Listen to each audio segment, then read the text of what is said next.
my role 2.5 years ago, the compliance program was already up and running.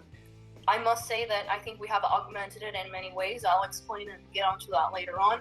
But in essence, the compliance program is a response to the local identifying that there is a need for all workers, whether union or non-union, to have equal access to fair pay and the correct treatment on every public works project.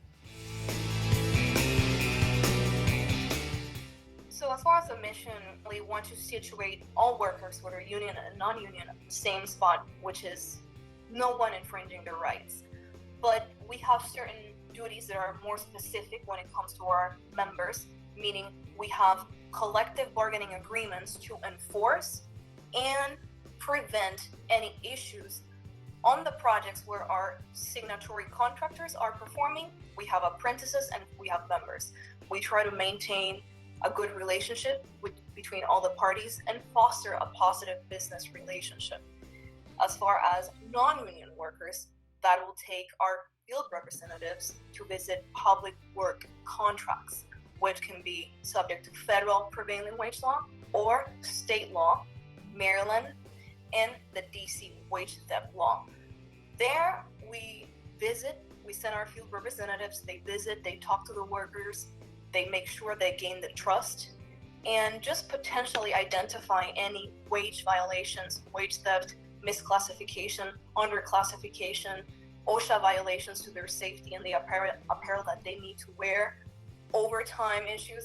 And we combine these efforts of visiting the projects that are subject to federal, state, or local, meaning county prevailing wage laws, to compare the information that the workers tell us about their actual work and how the contractor actually classifies them against records requests that we submit to various government agencies. As to the vision, we want to establish equal access to work, where the workers, union, non-union.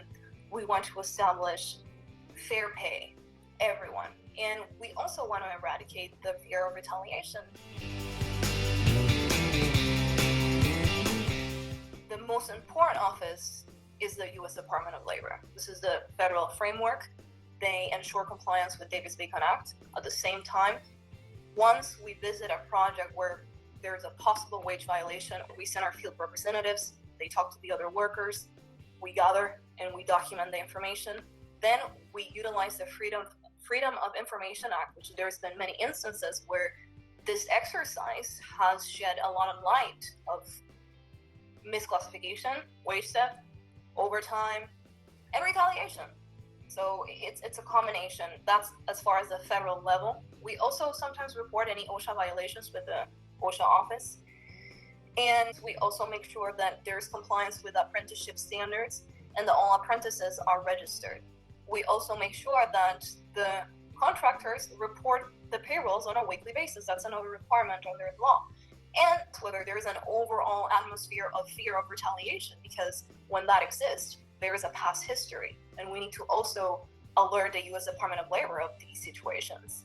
At the state level, then we deal with DC laws and Maryland laws. Maryland law is the same thing. We submit the request, we ask for certified payroll records, we compare that, we visit the projects when they have Maryland state funding. Same way as federal. Federal needs federal funding, and then we have DC wage law. Functions the same way. And upcoming, we have Virginia. Virginia just enacted a prevailing wage law and misclassification laws.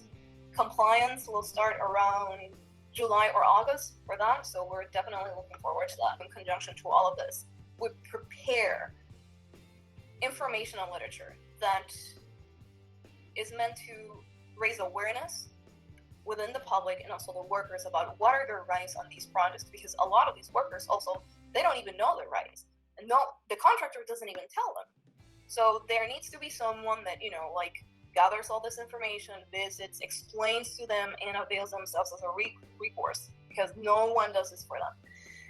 And lastly, just keep track of, new developments.